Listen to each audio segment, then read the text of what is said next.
Hello.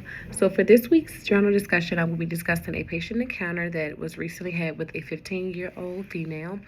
The young lady had been being seen by the nurse practitioner for a while, but prior to that, she first came in. She was being seen by her regular primary care doctor, and they had prescribed her Lexapro, and she felt like the medicine hadn't helped her at all, and she had had a few dose increases when she was seeing that doctor.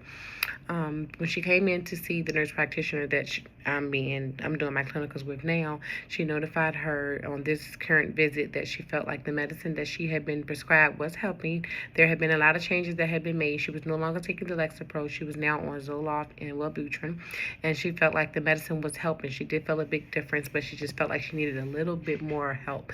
So she was hoping that she could get an increase in her medication.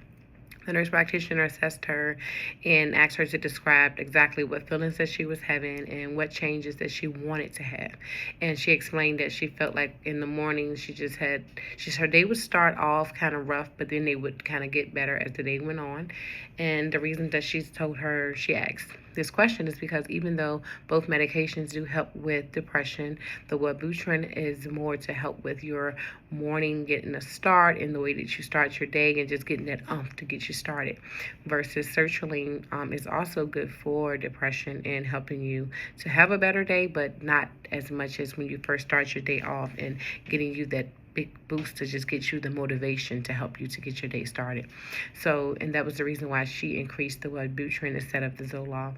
The reason why I found this to be a very beneficial journal discussion to talk about is because not only did she discuss with her what changes she was making, but she notified her why she was making those changes so that the patient could understand what both medications were for and what impact they both have on her life. She also discussed with her that the medication that she was taking before she was there was also in the class of the sertraline, but because she had been on the medicine so long and the dose had been increased over time and there was no change, that's why she felt like it was better for her to change the medication over to sertraline, because Zoloft and Wellbutrin has been known to have a medication that they call the class together a well-off drug, and they have been beneficial to her.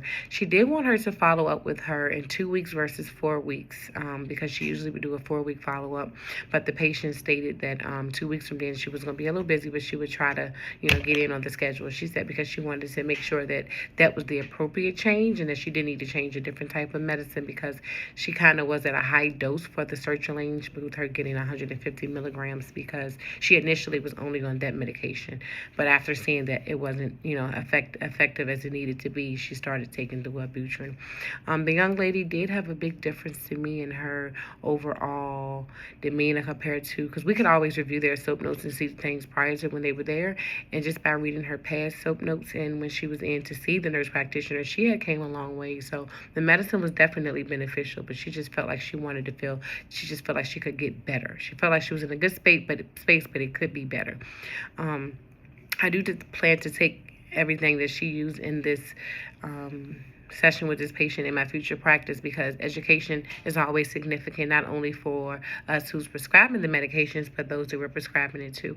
A patient should always be able to understand what they're taking and be able to just say, this is why I'm taking this pill versus why I'm taking this pill. So they'll be able to also be able to advocate for themselves and say, well, I feel like this one isn't working because it's not benefiting me in the way that it's supposed to.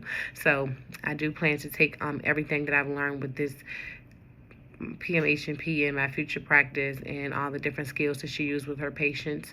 Myself, I felt like with utilizing myself during the, I didn't do much, I will say I didn't do much talking with this particular patient. It was more listening because it was learning for me as well. I not only was learning from her, the PMH&P, but also from the patient, because the patient is, at the end of the day, that's the person that we're there to serve. So her being able to speak up and say exactly what she felt like she needed and what things she felt like she was falling off in versus the things that she had gotten better in made the PMH&P role easier for her in this particular assessment, because she knew exactly what to prescribe this patient based on what issues she voiced she had. And that about wraps it up for this journal assignment. Like I said, I think it was very beneficial for myself as a student, as well as the patient learning about herself and what issues she had that she needed to work on with her mental space, as well as the PMH&P and all that she provided. Thank you.